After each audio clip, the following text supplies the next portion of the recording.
Hello everyone, welcome to my YouTube channel. कैसे हैं आप सब ठीक होंगे, अच्छे से होंगे, मज़े में होंगे। तो आज की इस वीडियो लेक्चर में हम बात करेंगे understanding sex, gender, sexual division of labour. ठीक है।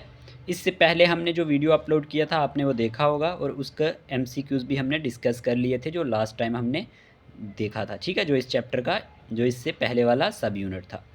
हम इसकी अगर बात करते हैं, यहाँ पे 3 टर्म्स दी गई हैं, सेक्स, जेंडर और सेक्सुअल डिवीजन ऑफ लेबर। ये सारी की सारी हम डिस्कस करेंगे क्या होता है ये। उसके बाद हम देखेंगे क्रोमोसोम्स क्या होते हैं। अगर आप आर्ट्स बैकग्राउंड से हैं तो सब चीज़ें आपको क्लियर हो जाएंगी। क्रोमोसोम्स की बात करेंगे, उसके बाद हम बात करेंगे कितने पेयर्स ऑफ क्रोमोसोम्स होते हैं, इनके बारे में बात करेंगे। टर्म किसने दी थी क्रोमोसोम्स की। उसके बाद हम बात करेंगे यहाँ पे हार्मोन्स क्या होते हैं, बहुत इंपॉर्टेंट है। फिर हम बात करेंगे types of hormones in females कौन से हैं। फिर हम बात करेंगे टाइप्स ऑफ हार्मोन्स मेल्स में कौन से होते हैं। ठीक है। फिर हम बात करेंगे एनाटॉमिकल डिफरेंसेस क्या हैं मेल और फीमेल के। और फिर हम बात करेंगे यहाँ पे कुछ इंपॉर्टेंट जो आप देख रहे हैं जेंडर क्या होता है, उसकी टाइप्स के बारे में बात करेंगे। ये सारी की सारी बातें हम बात करेंगे पूरे लेक्चर में। लेकिन हम पहले समझ लेते हैं कि ये हमारे पास होता क्या है। ठीक है। लास्ट पे हम जो है वीडियो के वहाँ पे हमारे पास टॉपिक है यहाँ पे सेक्सुअल डिवीजन ऑफ लेबर, ये भी बात करेंगे। तो हम वीडियो के स्टार्टिंग में चलें अगर, तो हमारे पास टर्म्स थी सेक्स, जेंडर। अगर हम सेक्स और जेंडर की बात करते हैं तो सबसे पहले आपको तो ये पता होना चाहिए क्या इनमें कोई डिफरेंस है या नहीं है। वैसे आप अपनी डेली लाइफ में मैक्सिमम लोग ये सोचते होंगे कि ये दोनों टर्म्स एक ही हैं, लेकिन ऐसा नहीं है, ये दोनों में बहुत सारा डिफरेंस है। ठीक है। तो इस बारे में आज हम बात करते हैं कि ये क्या डिफरेंस है, क्या नहीं है। कुछ चीज़ें मैं आपको जो बताऊंगा यहाँ पे पहले आपको समझा लो इसके बारे में, वो आपने नोट करनी है। देखें, जब हम बात करते हैं ना सेक्स की, और आप नोट कर लें कापी पे, एक सेक्स और दूसरा जेंडर की, तो ये दो जो टर्म है दोनों, इसमें आपने ये याद रखना है कि जो सेक्स है ना ये एक हमारे पास बायोलॉजिकल फीचर्स पे डिपेंड करता है। ठीक है, बायोलॉजिकल फीचर्स पे। अब आप कहेंगे कि बायोलॉजिकल फीचर्स क्या हैं, वो भी मैं आपको बताऊंगा। और जो हमारे पास जेंडर है ना, जेंडर जो है ये हमारे पास रिलेटेड होता है सोशल और कल्चरल जो डेफिनेशन होती है मैन एंड वुमेन की, उसके रिलेटेड। ठीक है। आपने सिंपल वे में ये रखना है, इसमें बायोलॉजिकल डिफरेंस होते हैं। और जेंडर की बात करें तो हमारे पास यहाँ पे सोशल और हमारे पास कौन से होते हैं, कल्चरल, जो हमारे पास यहाँ पे आप याद रख सकते हैं फैक्टर्स जो हैं वो रोल प्ले करते हैं इन केस ऑफ जेंडर। देखिए, अगर हम बात करते हैं सेक्स की, तो सेक्स जो है ये वर्ड जो है किससे डिराइव्ड हुआ था ये आप नोट कर लें। द वर्ड सेक्स जो है ये हमारे पास डिराइव्ड हुआ, बहुत इंपॉर्टेंट है, आपसे यही पूछ लेगा एग्जामिनर, तो आप क्या करेंगे। The word sex derived from Latin word, from Latin word sexus से हुआ है। ठीक है, आपने ये याद रखना है कि ये हमारे पास किस वर्ड से आया, ये वर्ड सेक्सस से आया, जिसके मीनिंग होते हैं to division of organic nature, यानी distinguished as male and female. आपने मेल और फीमेल तो आपको पता ही है ना सबको, तो ये याद रखना मेल और फीमेल जो है ये हमारे पास किस तरह से है, ये सेक्स के बेस पे ये हम मानते हैं। और ये हमारे पास एक बायोलॉजिकल डिफरेंस है। क्लियर, यहाँ तक तो आपको पता चल गया होगा कि सेक्स क्या है। मैंने आपको कहा, दूसरे नंबर पे मैंने आपको कहा कि जो जेंडर है, जब हम बात जेंडर की करते हैं, किसकी बात करते हैं, जेंडर की बात करते हैं, तो जेंडर क्या है, एक सोशल और कल्चरल। क्या कहा मैंने, ये एक सोशल एंड कल्चरल, नोट कर लें, ये एक सोशल और कल्चरल डेफिनेशन है किसकी। अगर हम बात करें definition of man and women, अगर आपसे कोई पूछ ले तो ये किसकी डेफिनेशन है, मैन एंड वुमेन की। कौन सी डेफिनेशन है, सोशल एंड कल्चरल। ठीक है, man and women. Okay, clear. और इसके बारे में अगर हम क्लैरिफाई करें थोड़ा सा, तो यहाँ पे आपको ये याद रखना है कि जो हमारे पास जेंडर होता है ना, ये क्लैरिफाई करता है हमारे पास किसको, ये क्लैरिफाई करता है हमारे पास यहाँ पे सोशल स्टैटिस को। किसको, सोशल स्टैटिस को एंड रोल को। जो हमारे पास सोशल स्टैटिस एंड रोल होते हैं मैन एंड वुमेन के, उनको ये हमारे पास क्लैरिफाई करता है। ठीक है, role of man and women, ये आपने याद रखना है। जब हम बात जेंडर की करते हैं। आज आपको ये चीज़ क्लियर हो जानी चाहिए कि हमारे पास जेंडर क्या होता है और हमारे पास सेक्स क्या होता है। ये एक्सप्लेन करता है जो हमारे पास जेंडर है ना, ये किसको एक्सप्लेन करता है? ये हमारे पास सोशल रियलिटी को हमारे पास ये हमारे पास क्या करता है? एक्सप्लेन करता है। किसको? सोशल रियलिटी को। ठीक है? किसको? सोशल रियलिटी को। ओके, विद हमारे पास relation to man and women, ये आपने याद रखना है, with relation to man and women. Clear? Relation to man and women, ये पॉइंट आप नोट कर लें। ठीक है, इम्पॉर्टेंट होंगे। बाकी तो मैं आपको बताऊंगा यहाँ पे, लेकिन जो चीज़ें ये मैं समझा रहा हूँ ना, ये इजी पॉइंट है आपके लिए, आपको इजी इनमें से समझ आ जाएगा। ठीक है, लेकिन आपसे एक बात और पूछी जाएगी कि जो हमारे पास जेंडर है ये किस वर्ड से आया है। देखिए, जो जेंडर वर्ड है ना, जब हम जेंडर वर्ड की बात करते हैं तो जेंडर वर्ड आया है हमारे पास, किससे डिराइव्ड हुआ है? लेटिन वर्ड, याद रखना इम्पॉर्टेंट होगा, लेटिन वर्ड जिन्नस से।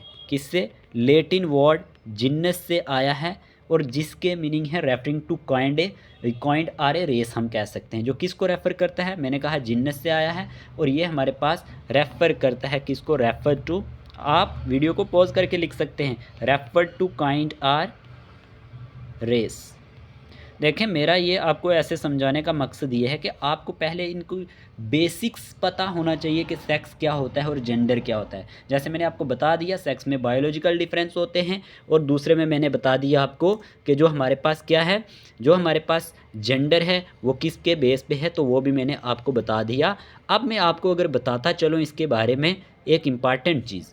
देखें, मैंने आपको बताया कि जो जेंडर है ना, जेंडर हमारे पास किसको रेफर करता है? किसी काइंड और रेस को, जो जिन्नस वर्ड से आया है। ओके, क्लियर यहाँ तक?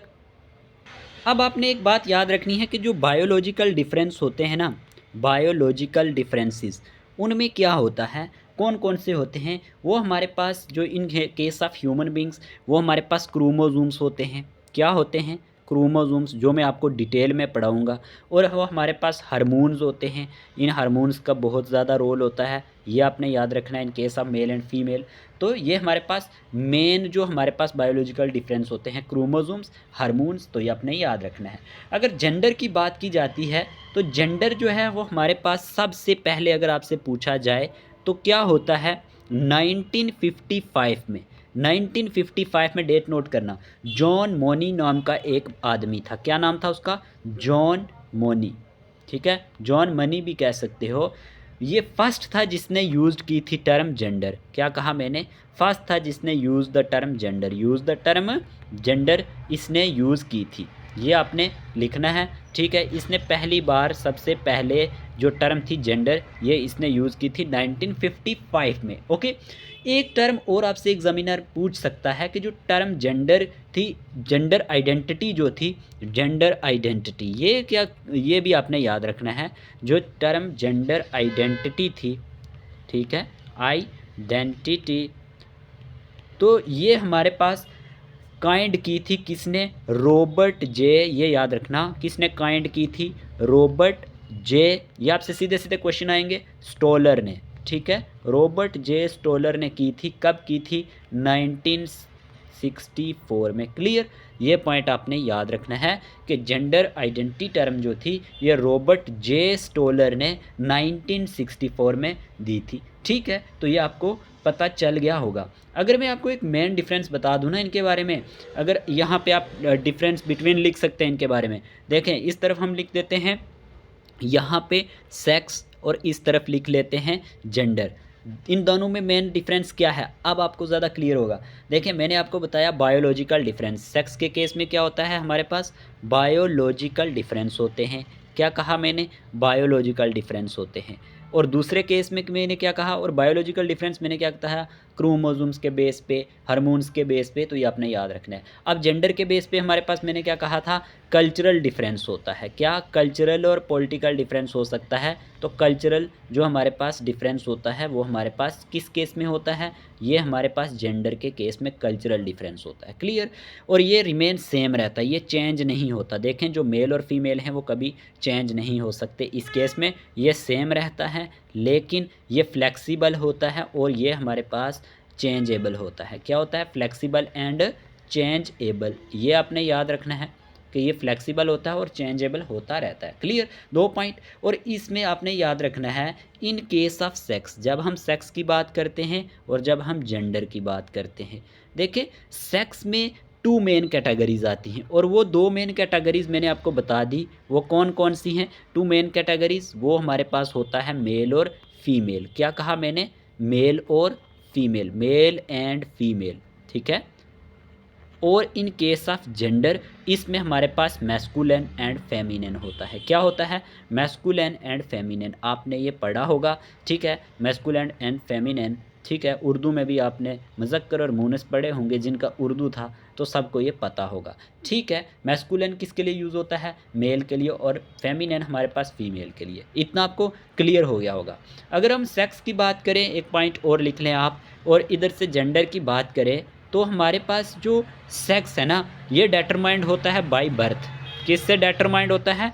डिटरमाइंड बाय बर्थ, ये आपने याद रखना है, ये डिटरमाइंड होता है बाय बर्थ से। क्लियर। और जो हमारे पास जेंडर होता है, ये इन्फ्लुएंस्ड होता है बाय एक्सटर्नल फैक्टर से। इन्फ्लुएंस थ्रू, ये हमारे पास किसके थ्रू इन्फ्लुएंस्ड होता है? एक्सटर्नल फैक्टर के थ्रू, ठीक है, बाय एक्सटर्नल फैक्टर। जो मैं पॉइंट लिखवा रहा हूँ ये आपको बहुत हेल्प करेंगे। ये एक्सटर्नल फैक्टर के थ्रू हमारे पास इन्फ्लुएंस होता है जेंडर। क्लियर। उसमें पॉलिटिकल्स भी हो सकते हैं, कल्चरल भी हो सकते हैं, ठीक है ना, ये आपने याद रखना है। एक बात और याद रखना कि इन केस ऑफ सेक्स में हमें रिप्रोडक्शन की ज़रूरत होती है, यानी रिप्रोडक्टिव ज़रूरत नीड होती है, रिप्रोडक्शन की ज़रूरत होती है, ठीक है, सेक्स के केस में, ठीक है। और यहाँ पे ये सोशल नॉर्म में गिना जाता है। कौन सा? हमारे पास जेंडर। क्लियर। जेंडर की बात करें तो ये हमारे पास सोशल नॉर्म्स। मैं आपको ऐसे बता दूं कि जो जेंडर होता है ना, देखिए हमारे पास जो सोसाइटी है, सोसाइटी के अंदर मेल और फीमेल के अलग अलग फंक्शंस होते हैं।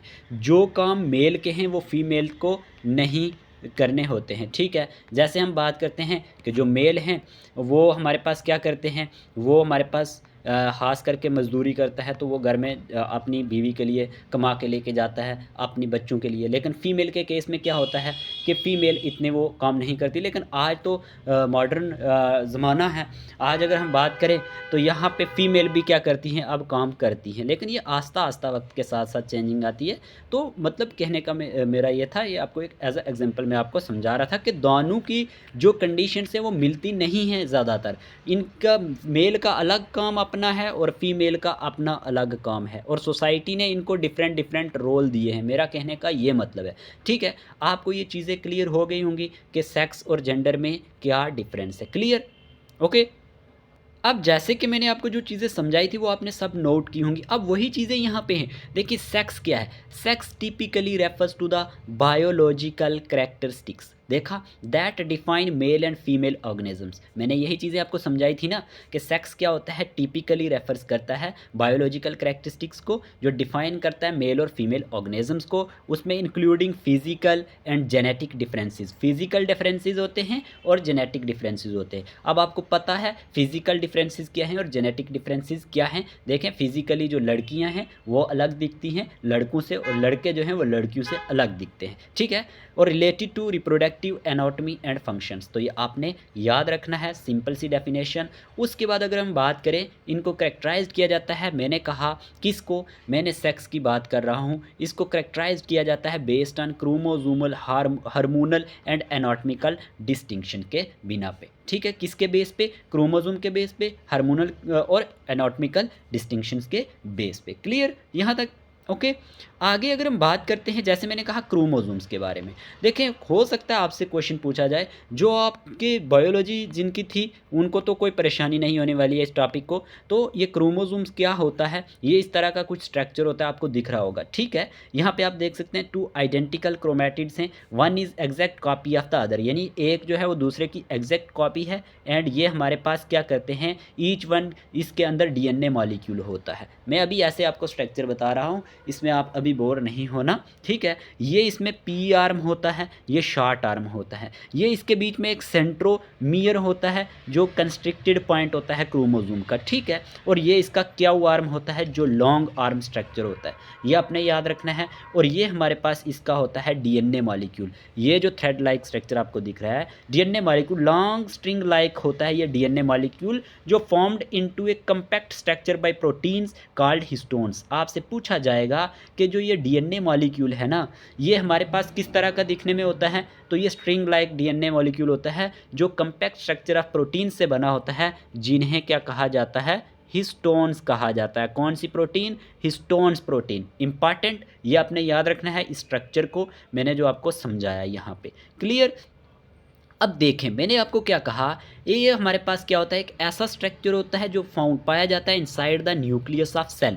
अब आप जो न्यूक्लियस होता है ये सेल के अंदर होता है। सेल क्या है, सेल हमारे पास स्ट्रक्चरल एंड जो हमारे पास फंक्शनल यूनिट ऑफ लाइफ होता है, basic functional unit of life. आपने बचपन में इसकी डेफिनेशन पढ़ी होगी, आपने ये भी पढ़ी होगी कि सेल को डिस्कवर फर्स्ट ऑफ सबसे पहले किसने किया था, तो रॉबर्ट हुक ने किया था। किसने किया था, रॉबर्ट हुक ने किया था। कब किया था, 1665 में किया था। कॉर्क सेल में उसने देखा था इसको, तो ये आपको पता होना चाहिए, क्लियर। लेकिन मैंने कहा ये जो स्ट्रक्चर होता है क्रोमोसोम का, ये फाउंड पाया जाता है inside the nucleus of cell. और एक क्रोमोसोम जो होता है ये मेड अप ऑफ प्रोटीन का बना होता है, और वो प्रोटीन मैंने आपको बता दी कौन सी प्रोटीन थी, हिस्टोन प्रोटीन। अभी मैं आपको स्ट्रक्चर दोबारा से बता देता हूँ। देखें यहाँ पे, एक सेकेंड, सॉरी, यहाँ पे आप देखें मैंने कहा आपको ये किस प्रोटीन से बना है, ये इस हिस्टोन प्रोटीन से बना होता है, ठीक है। और अगर हम बात करते हैं, फिर मैंने आपको समझाया यहाँ पे कि ये हमारे पास एंड डीएनए जो होता है इसमें ऑर्गेनाइज्ड होता है जीन्स के अंदर, ठीक है। और ईच सेल, हर एक सेल के अंदर normally contains 23 pair of chromosomes. कितने पेयर ऑफ क्रोमोसोम्स होते हैं, 23 पेयर ऑफ क्रोमोसोम्स होते हैं, क्लियर। आपने याद रखना है क्रोमोसोम्स कहाँ पाया जाता है, न्यूक्लियस ऑफ सेल के अंदर पाया जाता है। क्रोमोसोम किसका बना होता है, प्रोटीन का बना होता है, ठीक है। और वो प्रोटीन कौन सी है, हिस्टोन्स प्रोटीन। और DNA organized into genes. Each cell normally contains 23 pair of chromosomes. हर एक सेल नॉर्मली कितने कंटेन करता है, 23 पेयर ऑफ क्रोमोसोम्स कंटेन करता है, क्लियर। मेरी यही कोशिश है कि आपको सारी चीज़ें यहाँ पे अच्छे से आराम से क्लियर हो जाए, क्योंकि मुझे पता है सारे बायोलॉजी बैकग्राउंड से नहीं होंगे, ओके क्लियर। उसके बाद देखें यहाँ पे आपको ये याद रखना है, देखें आज हम पूरा टॉपिक नहीं पढ़ेंगे, हम हाफ ही पढ़ेंगे ताकि आपको समझ आ जाए, क्योंकि आपका एग्ज़ाम अभी नहीं होने वाला, लगभग आपका एग्ज़ाम 3-4 महीने के बाद होगा, ठीक है। आप आराम से जो है अपने सिलेबस को कवर करें और हर एक चीज़ को अच्छे से कवर करें। कंपटीशन बहुत है, ये आपने दिमाग में रख लेना है, ठीक है। देखिए क्रोमोसोम की जब बात की जाती है, डब्ल्यू वेल्डियर एक आदमी का नाम था जिसने कॉइंड की द टर्म क्रोमोसोम। क्या कहा मैंने, W Waldeyer coined the term chromosome. कब की, 1888 में की। कब की, 1888 में की। कब की, 1888 में। और sexual chromosomes are essential in development. Sexual chromosomes जो होते हैं वो इसमें एसेंशियल होते हैं डेवलपमेंट में। हम देखेंगे जो 23 पेयर ऑफ क्रोमोसोम्स वो क्या हैं, ओके। 23 पेयर ऑफ क्रोमोसोम्स होते हैं। और in humans each cell normally contains 23 pair of chromosomes. अभी मैंने आपको बताया टोटल कितने होते हैं, 46। कितने, 46। 22 ऑफ दीज पेयर्स कॉल्ड एटोसोम्स। 22 जो होते हैं, देखें मैंने आपको क्या कहा, 22 जो होते हैं वो पेयर एटोसोम्स। एटो का मतलब होता है सेम होते हैं, मतलब जो मेल और फीमेल होता है ना, दोनों में वो जो 22 होंगे वो सेम होंगे। Look the same in both hand, mail and female. देखो टोटल कितने थे, 46। पेयर कितने का था, 23 का। कितने का, 23 पेयर, ओके। 23 का एक पेयर था, तो मैंने कहा टोटल 46 होते हैं। और 22 of these pairs called autosomes, clear. Look the same in both mails and females, ठीक है। और 23rd पेयर जो होता है सेक्स क्रोमोसोम्स, वो डिफर होता है बिटवीन मेल्स एंड फीमेल्स में। और जो इनमें से 23 नंबर का होता है ना, वो हमारे पास इनमें डिफरेंस, मतलब दोनों में मुख्तलिफ होता है मेल एंड फीमेल में। अब देखें यहाँ समझें, 2n इक्वल टू 46, यानी टोटल हमारे पास 46 थे, और n यानी हमारे पास क्रोमोसोम का जो पेयर है वो 23 पेयर का है। ठीक है, जैसे यहाँ पे 23 पेयर ऑफ क्रोमोसोम्स थे हमारे पास, क्लियर। 22 पेयर ऑफ क्रोमोसोम्स क्या है, मैंने कहा एटोजोम्स हैं जो सेम है both in case of male and female. 1 pair of chromosomes को हम कहते हैं एलोजोम्स, या फिर हम कहते हैं सेक्स क्रोमोसोम्स, यानी कि वो डिफरेंट होता है। एलोजोम्स यानी डिफरेंट होता है, उसे सेक्स क्रोमोसोम्स कहते हैं। एटो का मीनिंग यानी हमारे पास क्या हो गए, एटोजोम्स जो सेम हो गए 22 पेयर ऑफ क्रोमोसोम्स। और मैंने आपको बताया, अब इसमें आपको एक बात ये याद रखनी है, जो मेल क्रोमोसोम्स होते हैं उनको डिनोट किया जाता है XY से। क्या कहा, मेल को डिनोट किया जाता है XY से, पूछा जा सकता है। और फीमेल को किया जाता है XX से। फीमेल को किससे किया जाता है, XX से। ये क्रोमोसोम से, XX क्रोमोसोम से फीमेल को और XY से मेल को। क्लियर, यहाँ तक आपको क्लियर हो चुका होगा, उम्मीद है मुझे। ठीक है, अगर आगे बात करें, अगर हम, मैंने यहाँ पे कहा आपको XX and XY chromosomes refer to the 2 types of sex chromosomes found in human and many other organisms, कि जो हमारे पास XX और जो XY होते हैं, देखें 23 नंबर वाला डिफरेंट था, टोटल कितने थे 46, 22 क्या थे, सेम थे। उसमें मैंने कहा XX and XY chromosomes refer two types of sex chromosomes found in human and many other organisms, humans में जो ये पाए जाते हैं। क्लियर, यहाँ पे आपने याद रखना है XX chromosomes typically denote a female individual. जैसे मैंने अभी आपको बताया था, जो XX क्रोमोसोम होता है वो टिपिकली डिनोट किसको करता है, फीमेल इंडिविजुअल को। क्लियर, और जो हमारे पास XY क्रोमोसोम होता है ये टिपिकली डिनोट करता है मेल इंडिविजुअल को, भूलना नहीं है। क्या कहा, XX किसको डिनोट करता है, फीमेल इंडिविजुअल को। XY क्रोमोसोम टिपिकली डिनोट करता है मेल इंडिविजुअल को। यहाँ तक आपको क्लियर हो चुका होगा।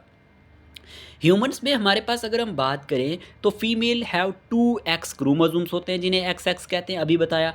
While male have 1X and 1Y, male के केस में मैंने कहा था ना XY होता है और उनमें एक X होता है और Y एक होता है, तो XY का क्रोमोसोम बनता है। और दीज क्रोमोसोम्स, ये क्रोमोसोम्स क्या करते हैं, ये डिटरमाइन करते हैं एक इंडिविजुअल के बायोलॉजिकल सेक्स को and play a crucial role in the development of reproductive organ and secondary sexual characteristics. क्या कहा मैंने, ये क्रोमोसोम्स जो होते हैं ये डिटरमाइन करते हैं इंडिविजुअल के जो बायोलॉजिकल सेक्स है उसको, एंड प्ले करते हैं एक crucial role in the development of reproductive organs and secondary sexual characteristics. यहाँ तक आपको क्लियर हो चुका होगा कि इन क्रोमोसोम्स का क्या रोल है, इन क्रोमोसोम्स का रोल है किसमें, सेक्स में। ओके, ठीक है, जो हम सेक्स और जेंडर पढ़ेंगे हम उसकी बात कर रहे हैं। ठीक है, आज हमने यहाँ तक इसको देख लिया क्रोमोसोम्स तक। कल हम बात करेंगे किसकी, कल हम कंप्लीट करेंगे हार्मोन्स। बहुत बहुत इंपॉर्टेंट टॉपिक है ये हार्मोन्स। देखें ये हार्मोन्स के आपको कल हर एक चीज़ का पता चल जाएगा ये हार्मोन्स क्या होते हैं। इन्हें केमिकल मैसेंजर कहा जाता है, तो ये बहुत इंपॉर्टेंट हैं। डिफरेंट डिफरेंट हार्मोन्स होते हैं जिनका डिफरेंट डिफरेंट फंक्शन होता है बॉडी में। फीमेल के केस में कुछ अलग है, मेल के केस में कुछ अलग है। कल इनके बारे में बात करेंगे डिटेल में, क्योंकि ऐसे अगर हम यहाँ पे पूरा पढ़ेंगे तो आप बोर हो जाएंगे। इतना ही रखते हैं आज की वीडियो के लिए। वीडियो कैसा लगा, समझ आई या नहीं आई, कमेंट बॉक्स में बताना। अगर नहीं आई तो और इम्प्रूवमेंट करूँगा। आज की वीडियो के लिए इतना ही रखते हैं। Take care of yourself. हाँ, एक बात बताना भूल गया, व्हाट्सएप ग्रुप ज्वाइन करना है तो 8492886188 पर मैसेज करना, आपको ऐड कर दिया जाएगा। Okay, take care.